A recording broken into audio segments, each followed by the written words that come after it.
Get ready to hear the truth about America on a show that's not immune to the facts with your host, Dan Bongino.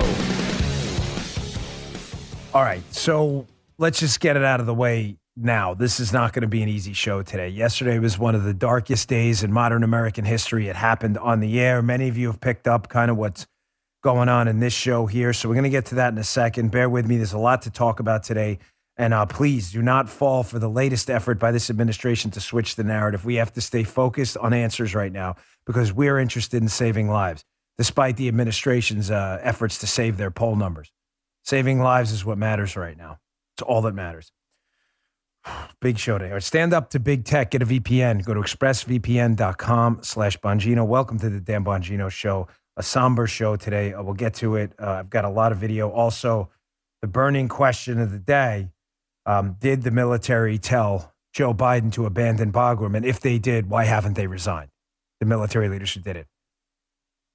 Got video on that, too.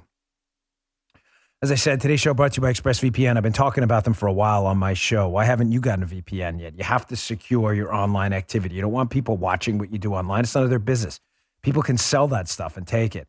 There's never been a more important time to protect your digital rights. That's why me, Paula, Guy, and everyone here, we use thousands and thousands of my patriotic listeners choose to secure their online activity using ExpressVPN. Do you believe maybe you said a VPN isn't for you because you can just use the internet just fine without one? Well, anytime you go online, your internet service provider can see every single site you're visiting.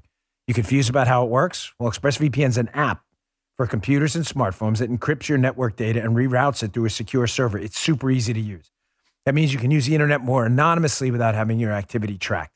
You think VPNs are complex and only for tech experts? Take it from me. I'm not that I'm not that tech savvy, or internet savvy. They're not.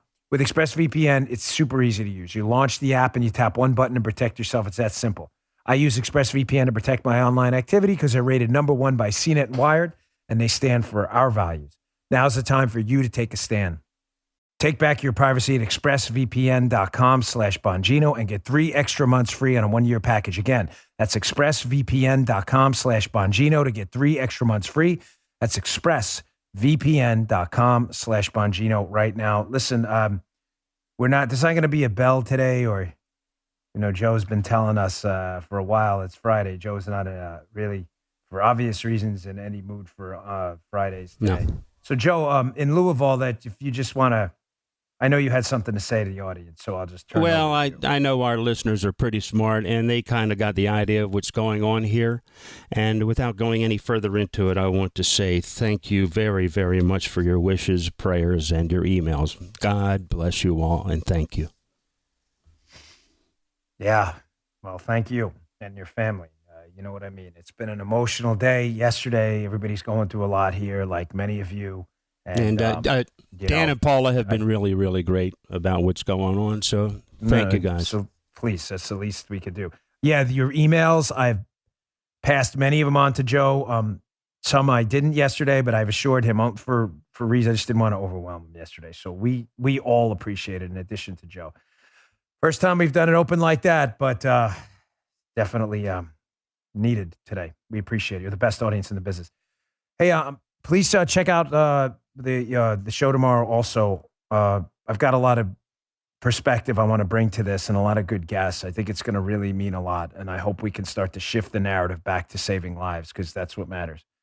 That's what matters to everyone in the show. We're going to start the show a little different today. We usually do the questions for Dan on Friday after the show, but one of the questions we got, it interestingly sets the table for the show today. So this is one of the questions. You can always submit your questions on my Rumble account, rumble.com/Bongino. Just comment on a video. Guy looks at them, and we accumulate them for Friday.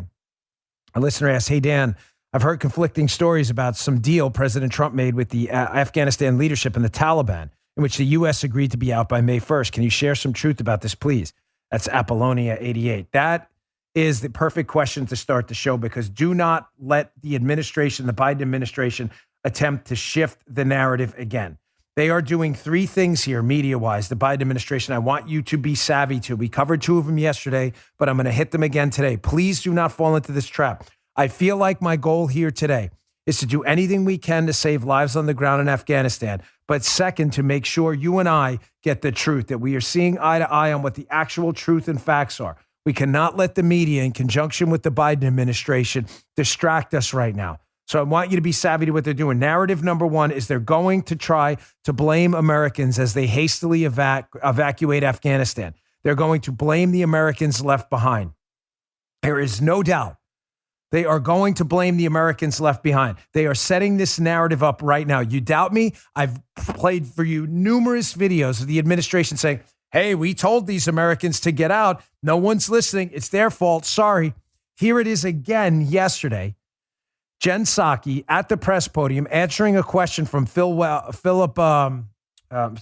Is it Phil Wegman? I'm not sure who it was, but Phil Wegman asked a question. By the way, Jen Psaki's in, listen, I'm not a fashion expert, but, maybe find something in black yesterday. I mean, we only lost 13 people. Really? I mean, again, I'm not like a critique of stupid stuff. It's not an Obama tan suit controversy, but, we lost 13 guys yesterday.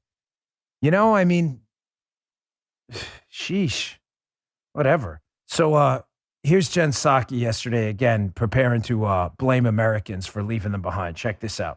Moments ago, you said that the commitment doesn't end at the end of the month, and that, despite August 31st, the commitment remains. During his remarks moments ago, the president said that we were going to try and get, quote, as many people out as we can. Is he trying to prepare the American public for a sort of harsh reality that some Americans might still be left on the ground there when we leave? There are some Americans who may not have decided to leave by the 31st. That is possible. Many of these Americans who remain are dual citizens. They may have extended family members, 20 family members, 30 family members, others who they want to bring with them, and they're not ready to make that decision yet. Our commitment to them does not end. We will continue to work to get them out. But his objective and focus and laser focus, which he asks for many updates a day on, is getting every American who wants to leave out now in the next few days. That is what our U.S. military is working to deliver on. This may be the dumbest short-term media narrative strategy I've ever seen in my life. Those sound bites will go down in history. After Americans are abandoned next week, they will be. I assure you, they will be abandoned next week. It's a shame. I'm doing everything I can using this microphone and my various platforms to stop it, but I'm limited. I have no power. All I have is this microphone. They are getting ready to abandon Americans. This is not about Americans who want to stay. Let me be crystal clear. This is about Americans who want to leave. They are about to abandon, and they're going to pretend that they're Americans who want to stay. I assure you, with absolute certainty. You okay there? No, he's taking a little walk around. Got me a little nervous. I thought he was like resigning in the middle of the job. All of a sudden, he gets up from the chair and just takes. What happened? What did you? Joe, he says he's not Joe Biden. You okay? You just had to close the door. Dude, that's Joe. Shockingly, you found even in the darkest of times, Armacost still finds a sense of humor. Did you hear that, Guy? Stop, man. Do not flee. For you Braveheart fans out there, please, Guy, do not flee. We do. Okay, so narrative number one, don't let them flip the script. They're going to try to blame Americans. Nope, we're not having it. Narrative number two, we got to this yesterday. They're going to try to switch the narrative from their disastrous evacuation plan to this is the greatest airlift in the history of humankind. Here we saw this Politico. White House giving their instructions to the media. We want our props on Afghanistan. Okay, tell that to families who lost people yesterday. You want your props? I'll give you your props. You can jam them right up your ass. How about that? How does that sound? You can leave that in there, by the way. So here's the latest one. Sorry. Show goes up and down with emotions all the time, as I do. Don't fall for this narrative. You know what? Let me play the video first. But I saw a couple people, even on the Republican side, fall for this yesterday. Like, oh, look, Biden's finally acknowledging how great Trump did with the. That's not what any of this is about. This is a very sophisticated stunt Biden's trying to pull by citing the Trump deal with the Taliban before. Play this cut of Biden, and I'll explain what's going on the way back. Check this out.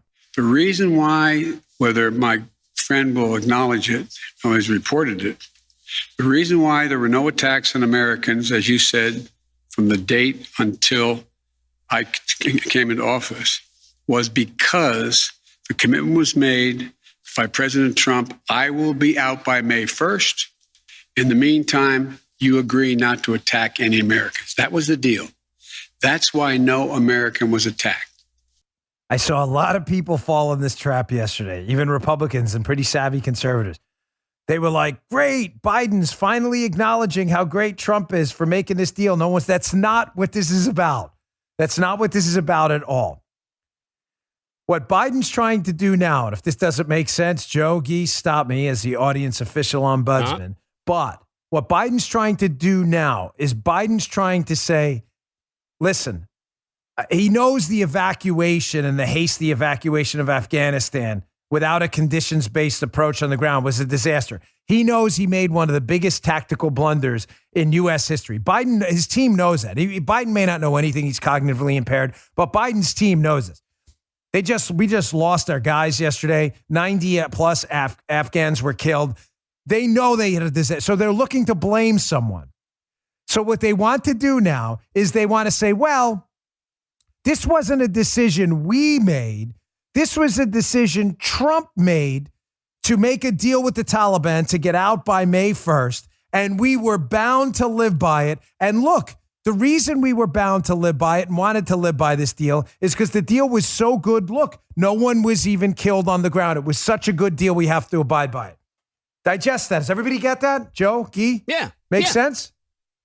Biden saying very simply in that, Guy, you're not giving me a head nod. Does that make sense to you? Okay, thank you.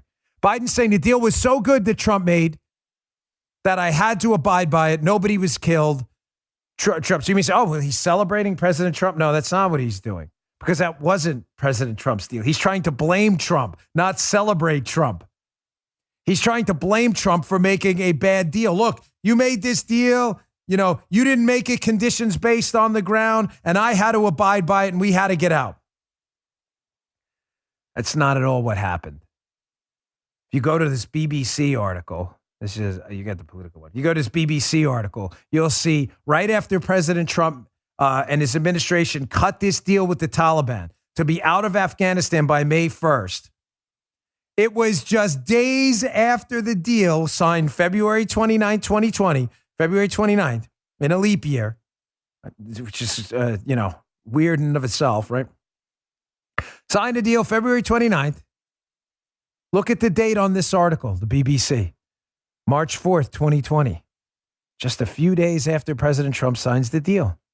Afghan conflict. U.S. conducts first airstrike on Taliban since deal.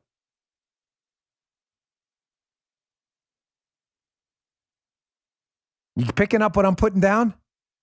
President Trump, although they made this deal with the Taliban, made it conditions-based. Right. Just days after the Taliban was starting to attack again, and President Trump said, screw that deal. I'm going to light you sons of bitches up.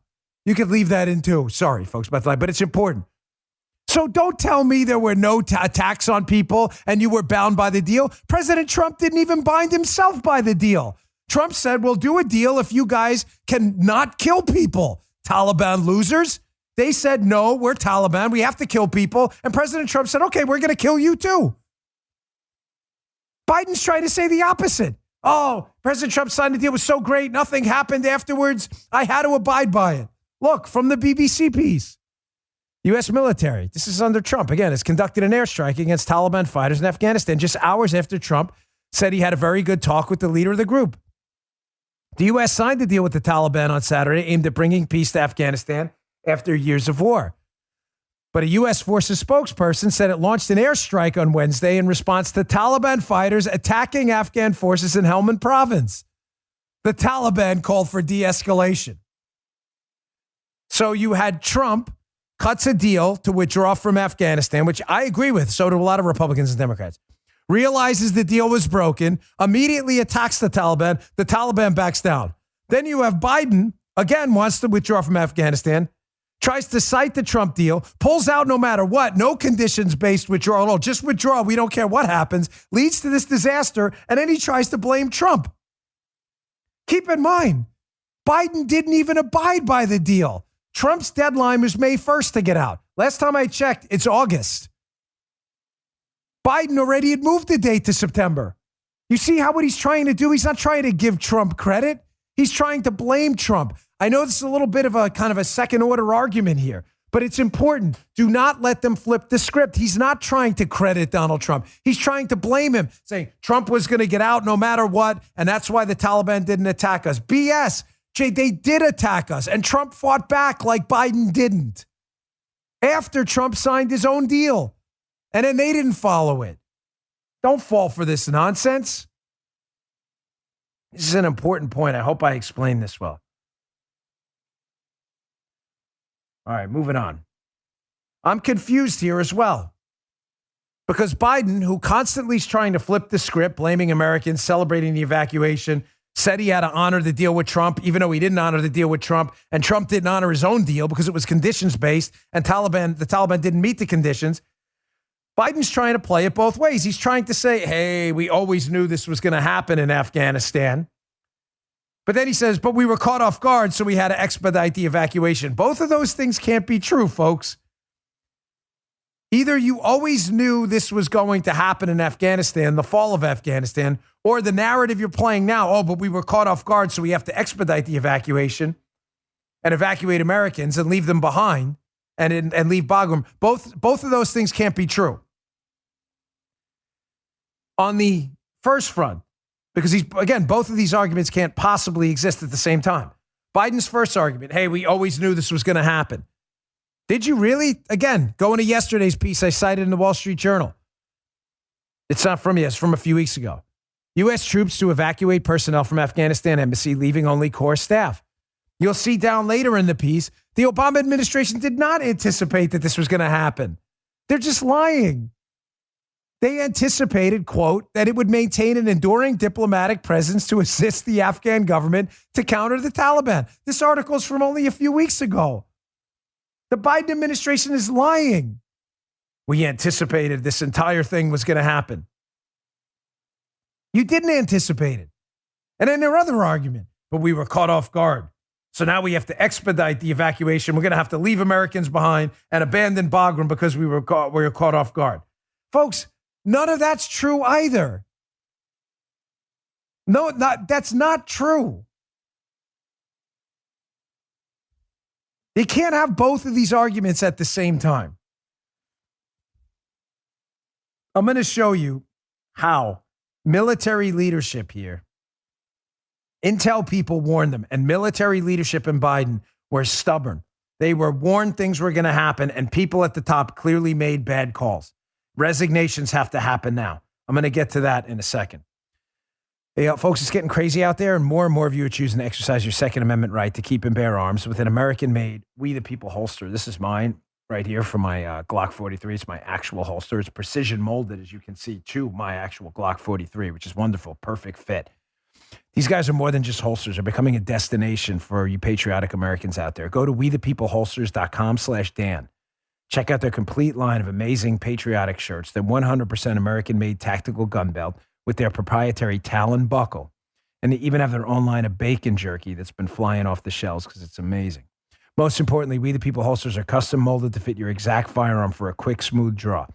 With thousands of options to choose from, plus a selection of custom printed holsters, you're sure to find just the right fit for your firearm and your lifestyle. Go to wethepeopleholsters.com/Dan right now. Get an additional $10 off with the offer code Dan, my first name. Every holster comes with a lifetime guarantee. If it's not a perfect fit, send it back for a full refund. wethepeopleholsters.com/Dan. wethepeopleholsters.com/Dan. Pick up one of these today. They're terrific. So, folks, they're lying on both fronts, okay? Biden, if he just would have stuck with a conditions-based approach on the ground for a departure like Trump did, we would not be in this spot right now. Now, the decision to abandon Bagram is one of the worst tactical decisions in the history of the U.S. military. This broke yesterday. This was caught by the Last Refuge guy on social media. This is Mark Milley back, I believe, in June at some budget hearing. He's asked by a congressman. He's asked about if we need Bagram to maintain a presence in Afghanistan and do an appropriate drawdown. I want you to listen to this because no military person I've spoke to thought it was a good idea to abandon Bagram. But listen to Mark Milley, the Joint Chiefs Chairman, in this disgraceful appearance. Check this out. Is it at all possible to keep Bagram Air Force Base? Could I make a comment, Secretary? So a couple of quick comments here. On Bagram. Bagram is not necessary tactically or operationally for what we're going to try to do here with Afghanistan. Consolidate on Kabul in support of their government. How is he not resigning right now? The single worst decision in decades in a military tactical decision I've seen. You abandon a base nestled in the mountains with standoff, military personnel, equipment, and 2 runways.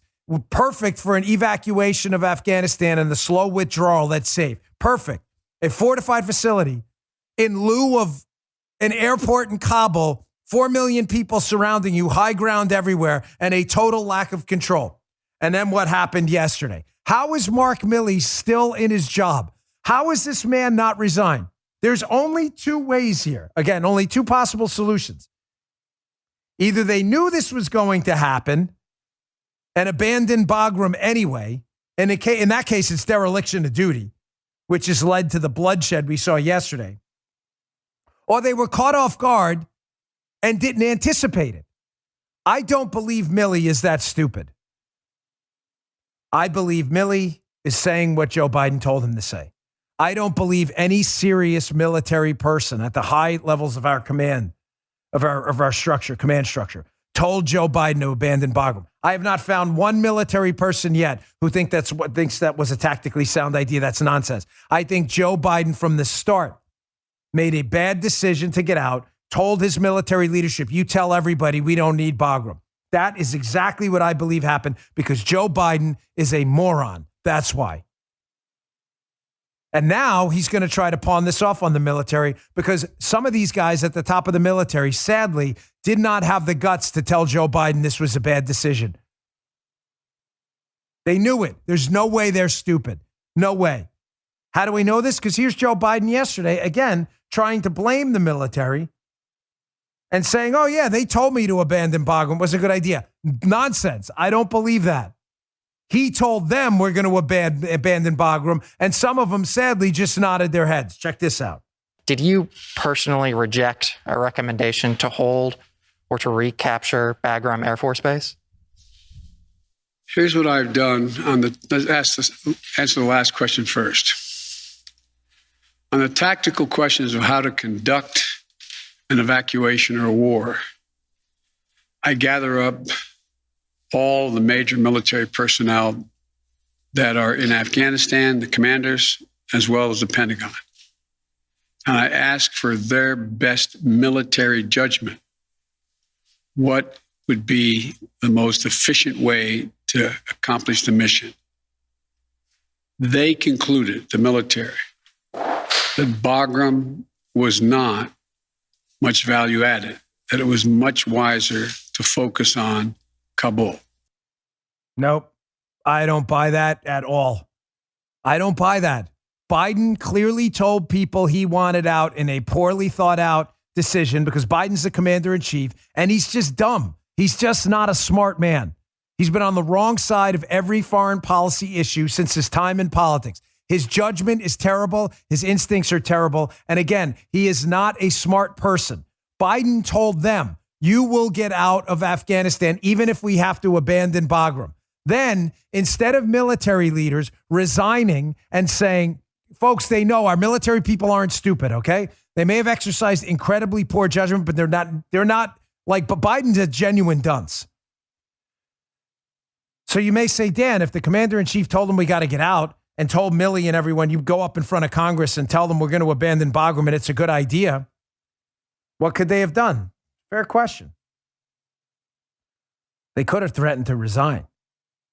Said, listen, I am not going to make this decision to abandon an airbase. It is going to get people killed. We will have no way to get our people out. This is not sound military judgment. I'm sorry, but I'm turning in my stars. I'm turning in my, I'm turning it in. I'm resigning. They could have done that.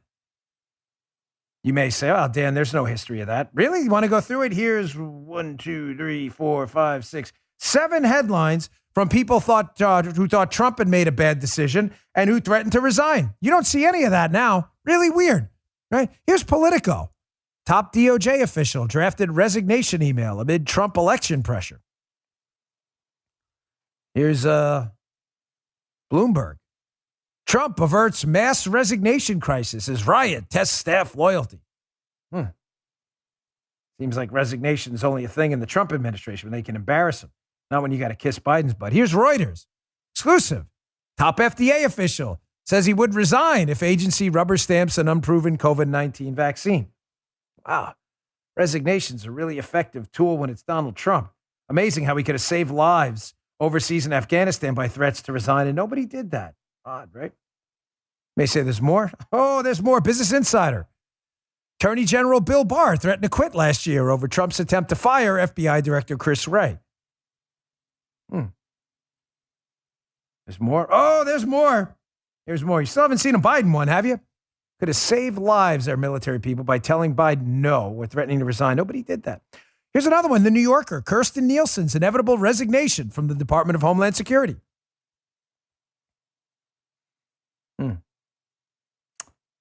Here's another one. Rolling Stone. Report. 2 top military officials threaten to resign if Trump allows disgraced naval officer to stay in SEALs. You sensing a pattern here? How when they want to embarrass Donald Trump, resignations or a public threat used to pressure him to make a different decision. But odd. Everybody in the military, everyone, trust me, everyone knew Joe Biden was going to get people killed by abandoning Bagram, and yet no threats to resign. Here's one last one. Long at odds with Trump, Defense Secretary Esper has prepared a resignation letter, officials say. Strange how, again, when it was Donald Trump and he made decisions they didn't like, the threats to resign magically, air quotes, leaked to the public. Don't you dare do this, Mr. President. We'll embarrass you and resign en masse. And he had a decision everyone in our military, everyone, knew would get people killed in Afghanistan. And our top leadership, we didn't see any threats to resign. Speaks to priorities, doesn't it? You know, the problem right now, Ryan Crocker, former ambassador to Afghanistan, nailed it the other day. The problem is our military, upper levels of our military, not our guys on the ground. God rest them, man. God rest their souls, and God bless America and all those who defend her. All of them. But Ryan Crocker said it right. He said the problem right now is not that the Taliban controls Afghanistan. It's that nobody does. And the idea that our military officials at the top and Joe Biden decided it was a good idea to put faith in the Taliban for a safe evacuation from Afghanistan is the second worst decision tactically in the history of our military in at least the last 30 or 40 years. Now people are dead because of it. The first was the evacuation of Bagram. Ryan Crocker's right, though. The reason that decision was stupid is because you think the Taliban is an effective central government. You think the Taliban's in control right now. The Taliban has no money. The Panjshir Valley there, they're dealing with a rebellion there as well. They're a bunch of medieval savages with a bunch of Al-Qaeda and ISIS guys who just switch in and out of their ranks. They're killers, child rapists, murderers, and we trusted them with our security? They don't even control Kabul. Dan, how do you know that? Because people walked in and blew up 13 of our military people, our service members yesterday, and the Taliban was supposed to be in control. You can't have it both ways. Someone in the upper levels of the military with Joe Biden somehow contended that we could trust the Taliban with our security. And Americans died because of it, and Afghans. And a lot of them. You thought the Taliban was in control? Nobody's in control. You've got ISIS in there. You got Al-Qaeda moving in. You think the Taliban's in control? You had faith in them? Remember Joe Biden? The Taliban's undergoing an existential crisis. They're murderers. They don't have existential crises. They're murderers. They kill. That's what they do. Their currency's death and destruction. That's it. That's their coin. Again, why haven't we seen resignations? I have no idea. All right, let me get to my third sponsor, and I want to get to this because this is important too. We trusted the Taliban, so we have the poor decision on Bagram. We have the blame game we discussed. Now we're going to discuss, and who made this awful decision in trusting the Taliban? Wait till we get to this next one. Paula couldn't believe this story. She thought it was a sick joke when she heard it last night. Hey, not so long ago, companies solely existed to provide products and services. Customers spent money in return for a product and service. Remember that? The good old days? Well, everything changed almost overnight. A lot of these companies became vessels for anti-American and anti-family propaganda. They still are. Few companies have had the courage to stand up for America, Christian values, and our Constitution. Well, one of the first was Patriot Mobile. Patriot Mobile has the broadest nationwide coverage and uses the same towers as all the major carriers. So you get the same great service, plus they have plans to fit any budget. Their 100% U.S.-based customer service team is the highest rating among wireless carriers. More importantly, Patriot Mobile shares your values and supports organizations fighting for religious freedom, the Constitution, sanctity of life, veterans, and first responders. Go to patriotmobile.com/Dan or call 972-PATRIOT. Get free activation with the offer code Dan. They also have special discounts for veterans and first responders. Support a company that loves America, loves you, and shares traditional family values. Go to patriotmobile.com/Dan today. That's patriotmobile.com/Dan or call 972-PATRIOT. Sorry, just let me take a note. I don't want to forget this for the radio show. So much going on right now. So who made this decision? Talk about trusting the Taliban. A dreadful decision in and of itself. Nobody is in charge in Afghanistan right now. The Taliban are not in charge. Stop telling people that. And placing trust in them as if there's some effective central governing body is ridiculous. Politico. Look at this story yesterday. It went viral. U.S. officials, this is not a joke. U.S. officials provided the Taliban with the names of Americans and Afghan allies to evacuate? You're telling me with a straight face that a bunch of terrorist, child-raping, thug, savage man-beasts, we left them with a list of Americans and a list of people helping Americans? You mean we left them with a kill list? So that these people don't get out, we can make sure they know who to hunt down and kill? Because you assume they were in charge and are having an existential crisis? I'm just trying to get my arms around that. Why haven't we had resignations yet? From the upper levels of our military, the State Department, the Biden White House?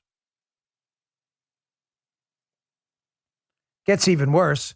Because of our hasty withdrawal and our decision to leave immediately without doing a conditions-based withdrawal like the Trump team did, they act up, Trump bombed them. That's what happened. I just read to you the BBC report. Not what Biden did. Biden said, we're out. Even if you kill our people, we're still out because he's an idiot. Because of our hasty withdrawal, Times UK article, Anthony Lloyd. British embassy left the details of Afghan staff for Taliban to find. While militants looked on, Anthony Lloyd found startling paperwork abandoned by British officials in their retreat, including job applications, the British embassy from Afghans. It's what happens when you abandon Bagram in order to reach a September 11th photo op, because you're Joe Biden. And you're the dumbest human being to ever occupy the White House. And now people are dead because of you. I can assure you, by the way, every single person, every job resume the Taliban now has their hands on from the British embassy and the list they have from Americans, those people will become targets in just a few days, if not now.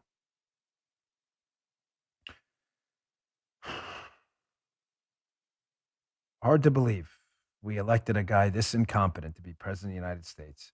Of the 333 million Americans, I'm not kidding, I put this guy at the bottom 1% in character, morals, ethics, dignity, aptitude, achievement, intelligence, social intelligence, openness, competitiveness, extroversion, aggressiveness, neuroticism for you psychology majors out there. I put him at the bottom of every single one of those things. This guy is really that low quality of a human being. We trusted the Taliban. Whose decision was that in the military? And again, why haven't you resigned? Here's another article. I told you yesterday during the shows, it was picked up by the Wall Street Journal today. I didn't get it from them. I'm not suggesting they got it from me either. I'm just telling you it's common sense. Folks, there's no meaningful distinction between the Taliban, ISIS, Al-Qaeda, AQAP. Yeah, I get it. They're different groups. Sometimes they fight, sometimes they don't. Here's the only thing you need to know about these groups. Don't ever forget this. They hate America far worse than they hate each other. Do you ever notice how the Sunni Shia distinction seems to disappear when it comes to killing Americans too? Did you ever notice that? So for the purposes of American foreign policy, all we need to understand, correct, is that they hate us more than they hate each other. So again, this attempt to say, oh, you're going to trust the Taliban, they're in charge. Nobody's in charge. That's the problem. Terrorists are in charge. Here's an article by the Wall Street Journal showing you how what I said yesterday is true. The Taliban, whether it was ISIS, ISIS-K, Al-Qaeda, whoever set off those bombs yesterday, killing our people and Afghans, benefited the Taliban. They're loving every minute of this. The Kabul airport massacre. Jihadists killed 13 Americans, more than died in Afghanistan all of 2020. I want you to go down in this piece. There's a quote from this piece that reiterates what I said yesterday. The Taliban is responsible. The Taliban is responsible because they benefited from this. It says the Taliban may be enemies of ISIS as they compete for jihadist supremacy, but they may also believe they benefit from the airport attack. The bomb didn't kill them. It killed Americans and Afghans attempting to leave the country. And the result will be fewer Afghans who are allies of the U.S. and NATO will be able to make it out. What did I say yesterday during the show if you go back and listen? The Taliban are responsible for this. It doesn't matter what the Biden administration tells you about who was responsible. I'm telling you the Taliban are responsible because they benefit from it and they did nothing to stop it. The Taliban want money. I told you before they are out of money and they're dealing with their own rebellion. There's a rebellion happening in this valley in Afghanistan. Whether it's going to succeed or not, I don't know. But a lot of Afghan special forces folks are over there working with former Afghan officials to fight back. The Taliban are not, believe me, they're not the powerful group you think they are. We wiped them out with the Northern Alliance in just a few weeks after 9/11. They don't want to be embarrassed. They need money. They're broke right now.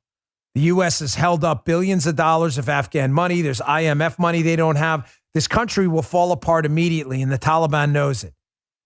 They're trying to fake some semblance of credibility right now as a governing body, and they can't do it while hundreds of thousands of Afghans are sitting in sewage lined up to escape from them. Does that make sense? They can't do it. They can't claim legitimacy while no one believes they're legitimate. This airport scene was getting embarrassing. They were trying to tell Afghans, you're not allowed through, you're not allowed back, because it was embarrassing them. What better way to get Afghans away from the airport to bomb the airport then? They are responsible. Don't believe any of this nonsense otherwise. They benefited from this attack. All right, page 2. I'm going to get to what to do in a minute. Addressed it yesterday on the radio show, but it's important. Again, resignations in our military, please. Who thought this was a good idea to send out yesterday? I don't know. Some of you may have seen this. This is a sergeant major in the Army, Michael Grinston, who thought it was a good idea to send out a tweet yesterday. That diversity is a number. You have people that don't look or think like you in the room. Inclusion is listening and value those people. Talking about Women's Equality Day. Is this real?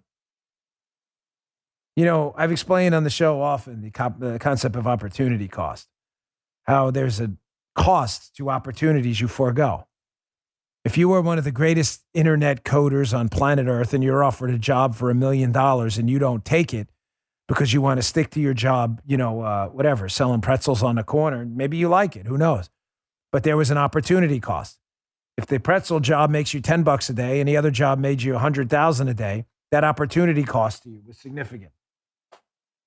There's an opportunity cost to lost time, too.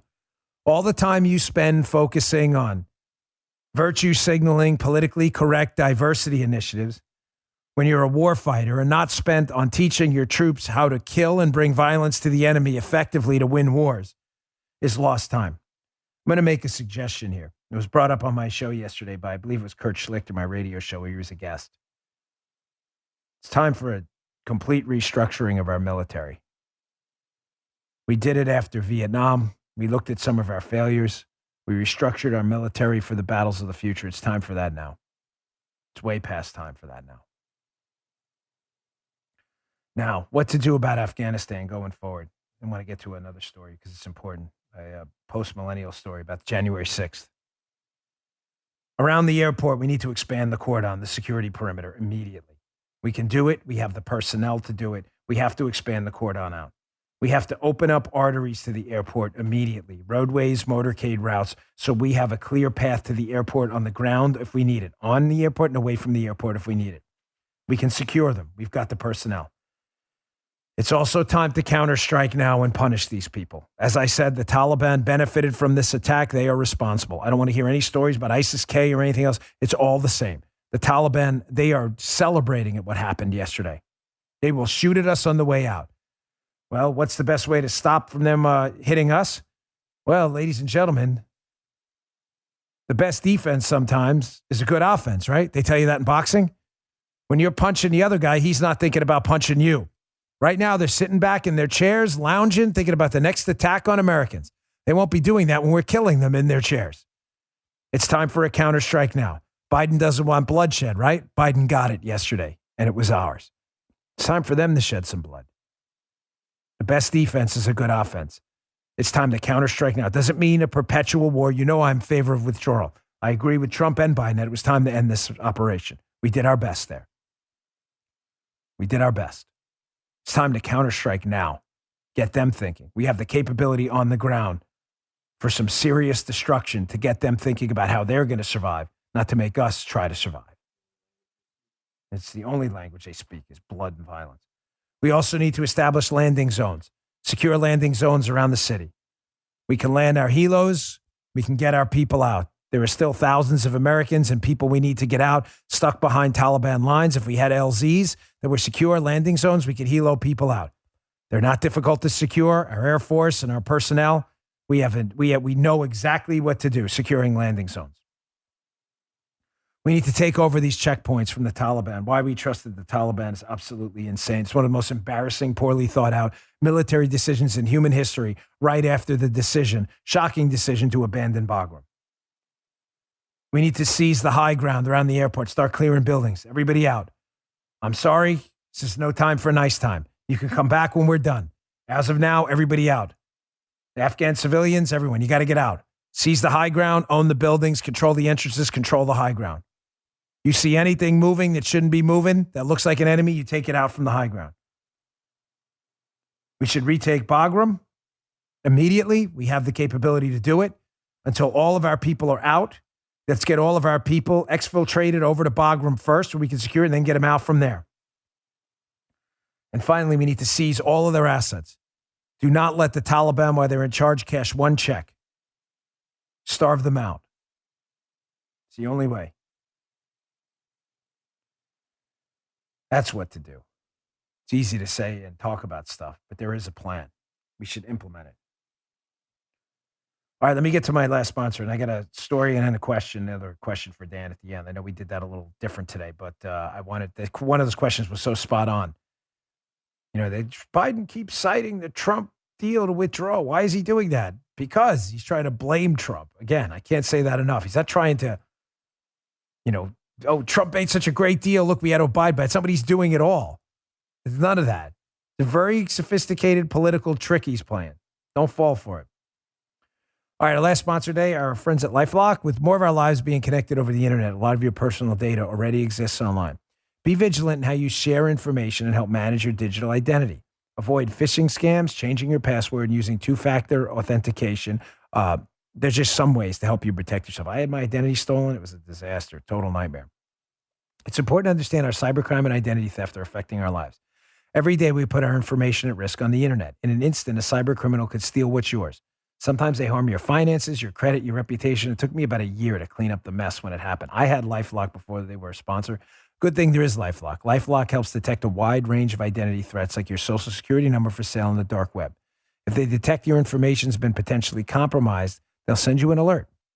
No one can prevent all identity theft or monitor all transactions at all businesses.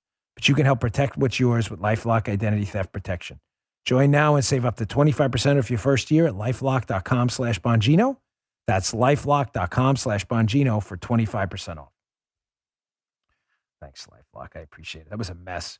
You know what they did? They stole my identity. Did I ever tell you this story, Joe? And they bought a bunch of Carlton Sheets real estate Yes. programs. Yeah, so one day, I don't know, they were shipped to my house, one of them, which didn't make sense. Like, I don't know what they were doing. They were testing the card, maybe. I have no idea. Criminals do that. I did a lot of financial crimes in my prior line of work, right? And I get this box one day of Carlton Sheets real estate programs. I'm like, what the hell is this? I call them. They're like, yeah, it was bought on this date. I'm like, I think my card. I go look at my card. Sure enough, it was stolen. That, my identity, everything. And then they tried to steal my daughter's identity for a medical procedure one time. That's when I got LifeLock. True story. It's not even part of the ad. That's just true. I'm like, Carlton Sheets. One, I was like, who the hell's Carlton Sheets? That was the first thing that came to mind. True story. Big stack of them. Carlton Sheets real estate programs. I never went into real estate.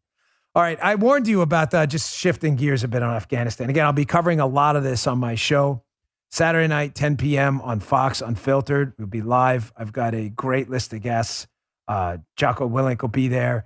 I got Pete Hegseth there. I've got Kash Patel, who made an unbelievable point yesterday about Milley that I want him to make again on my Fox show. Don't miss it. Set your DVR, watch it live. So I warned you about this January 6th commission Pelosi was setting up. I told you that the January 6th commission, the only purpose of it was to silence conservatives. That what they wanted to do is keep this commission going. They wanted to keep subpoenaing people throughout the 2022 election in an effort to shut you down. That's it. It was the only purpose. The FBI just did this investigation. Did you see it? I'll get to the point in a second, but they found there was no conspiracy. So what are they investigating? What are they investigating? They're not investigating. They're trying to shut conservatives down from speaking and networking before the 2022 election so they lose. That's the only purpose. Here, article to Post Millennial. See it up at BonginoReport.com too. Pelosi's January 6th committee makes a blacklist of conservative media figures. They created a high-profile Trump supporter list, many of whom are reporters, and they're demanding their communications with the Trump administration. Folks, this is not to uncover some conspiracy. This is to shut you down before 2022. Resist it. Here, from the piece in the Post Millennial. The FBI investigated the Capitol riot and by their own admission found scant evidence of a conspiracy. The charges filed against the 570 people arrested show that very few of those involve conspiracy. And those charges are among known groups. But House Speaker Nancy Pelosi and the 9 members on the committee appear to be committed to finding evidence of a crime. They have this long list of reporters and others they want to list from. I told you about this a while ago. This has nothing to do with anything other than trying to shut down conservatives from talking before the election. All right. You know what, Guy? Let's skip ahead to the question today. It's been a long week for a lot of people. So given that it's Friday, I think we'll get to this and then we'll wrap it up. This Afghanistan thing has taken a lot out of me and a lot of folks around here for obvious reasons. And again, we sincerely appreciate Joe more than anyone. But you get it, folks. We appreciate your support and the fact that you've turned to us for news this week in this really tough time. We deeply appreciate that. Last question. Again, if you want to submit them, go to Rumble and just write underneath any of the videos. This is Rats Pack says, "Hey Dan, I know this isn't a current events question, but wanted to ask it anyway. How'd you and your wife meet?" All right. Well, he goes on. Now for a current events question. Can we ask two? Yeah, you can ask two, whatever. Can't the military destroy the hardware they left behind? Drop a few bombs. They know where it's located, right? If you're not going to take two, just take the first. Thanks. Well, I'll give you both. The first one's a simple one. How did me and my wife meet? It was a blind date. My cousin had a friend who I'm still friends with. And my cousin's wife had a friend. And I had said to my cousin's wife at a party, I'm like, hey, you got any sisters? I was joking. You know, I was a single guy back then. It was a joke, seriously. She's like, no, I don't have any sisters. But she said, I have a friend in work who I think you'd like to meet. And that friend was Paula. So we went on a blind date. I drove Paula crazy on the blind date. I may have had a few adult sodas that day. How she put up with me, I don't know. But it was a blind date. I saw her on the line. I was in Sullivan's. It's a bar in Bayside, Queens. It's an outdoor bar, part of it. Some of it's indoor. And I remember saying, because she was on the line, and I wasn't too excited about this blind date. So I'm on the phone with her on my Motorola StarTAC. Remember those phones? And I'm like, hey, what are you wearing? She's like, I got a red shirt on and black pants. And I was like, I looked, there was only one person with a red shirt, black pants, with like 20 people online. I was like, whoa, hey now. I told my friend, you got to go home. I was with my friend just in case the date didn't work out. I'm like, hey, Brian, I'm sorry. You got to get out of here. I'm like, I'll give you some money for a cab, which is funny because I think I gave him $140 for a cab. And then he told me years later, we're still friends, but he was like, remember that night you gave me the $140 for the cab to take home? He goes, yeah. He goes, oh, I met a girl that night. She drove me home and I just took your $140 as payment for you ghosting me on that night. I was like, okay, I deserve that. Good call. That's a true story. All right, now on to the serious question, the equipment. Why didn't we destroy the equipment left behind? Well, you know what? That's a good point. So we got Bagram, abandoning Bagram, bad decision. Trusting Taliban, bad decision. And decision 3, equipment. Why did we make that bad decision? I don't know. Could we have destroyed it? Yes. Now the problem is the equipment has likely been moved, some to foreign countries, some probably given to terror groups. It's probably been dispersed, and it's going to be very hard to destroy. There are upwards of 75,000 vehicles. There are helicopters. There's 600,000 weapons. You may say, Dan, how do you destroy all that? Well, weapons, you don't really have to destroy them, but you could have made them non-functional. We could have taken the firing pins. Granted, can they order a bunch of firing pins? They can, but it's better than leaving them there whole. Then they got to order firing pins. You know, with the military vehicles, do we have to leave them? Well, you could have thrown sand in the gas tank or something. We could have dropped a few grenades inside the interior of them. We could have destroyed it. The helicopters, probably not so much. Now, I've got my wife asked me the question last night in a fair one. She said, why didn't we just take the equipment with us? Well, folks, as a guy who's flown on quite a few C-5s, 17s, and I'm not sure I've ever been on a 130. A C-5 is enormous. A cargo plane, you can probably load, I'm guessing, load masters out there, you probably know better, depending on the helo. You can probably load maximum 2 helos on there when they fold in the propellers. There's just no way we were going to get all that equipment out of there. No way. But yeah, we could have destroyed it, and we didn't. So there are your 3 horrendous decisions. Abandon Bagram, trusting the Taliban, and leaving the equipment behind. Just disgraceful. All right, folks, thanks again for tuning in, and thanks for all the emails. I know, Joe, you appreciate it. And prayers up, folks. Prayers up for all our guys on the ground. All our guys. This mission's not over. And, God rest the soul of all those heroes who we lost yesterday. Thanks for everything you do.